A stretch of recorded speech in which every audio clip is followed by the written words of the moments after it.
अपना दौर याद आ जाता है। हब सब के कदी तरूतां दे खिजर हासे अज तो सावण भी थां मरेंदा है। कदी तरूतां दे खिजर हासे अज तो सावण भी थां मरेंदा है। तक तो डठा ना दा मसला है एक सचावण भी थां मरेंदा है।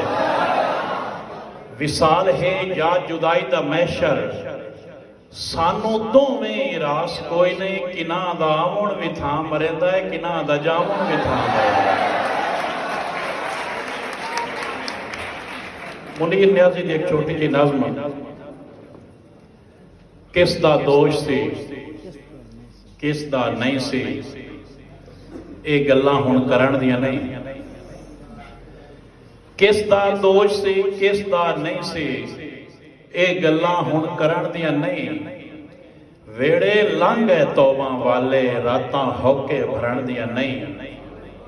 जो होया ये होना ही सी अते होनी रोकियां रुकदी नहीं। एक वारी जे शुरू हो जावे गल फिर एवें मुकदी नहीं।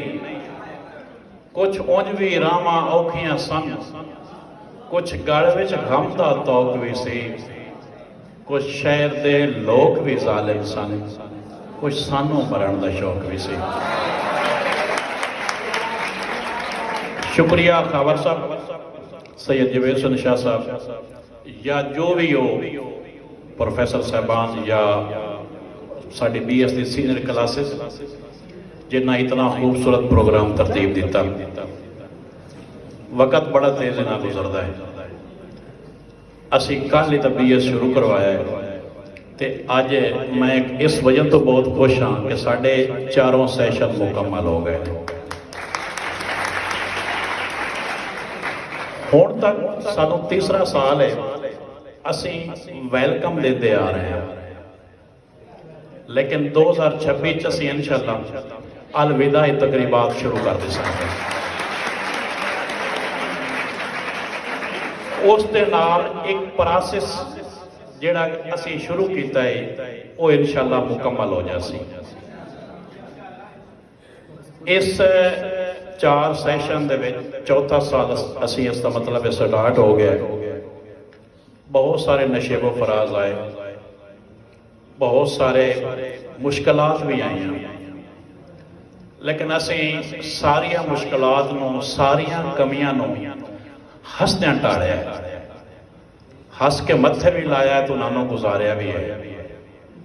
वो मुश्किलात सिर्फ बैठे नहीं, यकीनन उस दे साडे स्टूडेंट भी सफ़र कर रहे हैं। असी जिहड़ा कर सकते हैं हाजिर है, कर रहे हैं। किसी दे लेख नहीं, ना किसी तो दाद है। साडी एक अपनी ख्वाहिश है, लगन है और असातिज़ा दी मेहनत है और मुहब्बत है।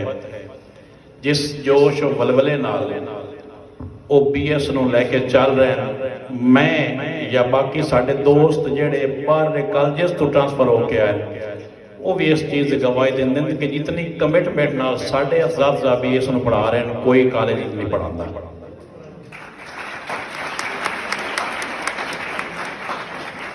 अल्लाह करे ये सफ़र असी होवीए ना होवीए इस नाल कोई फर्क नहीं पाउंदा, इदारियां नूं कोई फर्क नहीं पाउंदा।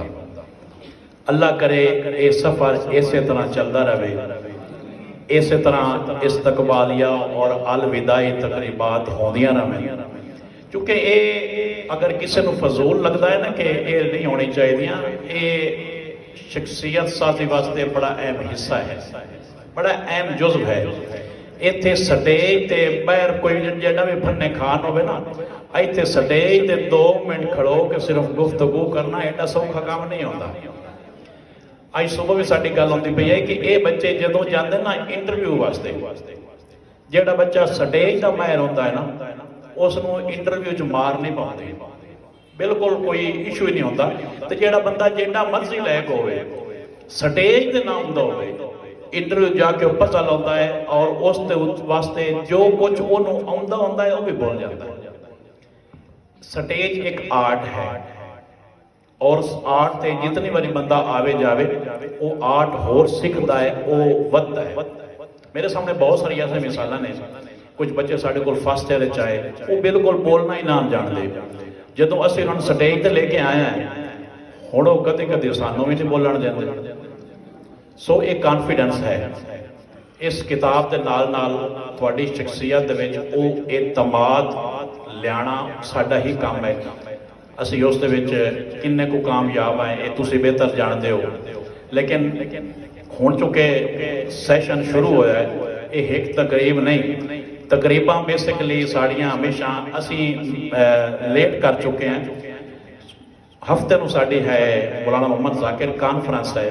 ਬੇਸਿਕਲੀ ਸਾਡੀਆਂ ਤਕਰੀਬਾਤ ਉਸ ਕਾਨਫਰੰਸ ਤੋਂ ਸ਼ੁਰੂ ਹੁੰਦੀਆਂ, ਕਿਉਂਕਿ ਬਾਬਾ ਬਰਕਤ ਕਾਨਫਰੰਸ ਹੈ, ਉਸ ਤੋਂ ਸ਼ੁਰੂ ਹੁੰਦੀਆਂ ਤੇ ਫਿਰ ਇਹ ਮਾਰਚ ਅਪ੍ਰੈਲ ਤੱਕ ਪਤਾ ਨਹੀਂ ਕੀ ਤੁਸੀਂ ਹੁਣ ਵੇਖੋ ਇੱਥੇ ਕੀ ਕਾਨਫਰੰਸਾਂ ਇਸ ਹਾਲ ਦੇ ਵਿੱਚ, ਹਾਲ ਤੋਂ ਬਾਹਰ ਮੁਸ਼ਾਇਰੇ ਜਾਂ ਕਲਚਰ ਇਵੈਂਟਸ, ਸਪੋਰਟਸ ਇਵੈਂਟਸ ਬਹੁਤ ਸਾਰੇ ਨੇ। ਉਹ ਸਾਰੇ ਤੁਹਾਡੇ ਵਾਸਤੇ ਨੇ। जितना ज़्यादा बच्चे पार्टिसिपेट कर सन उतनी चीज़ा बहुत अच्छी हो सन।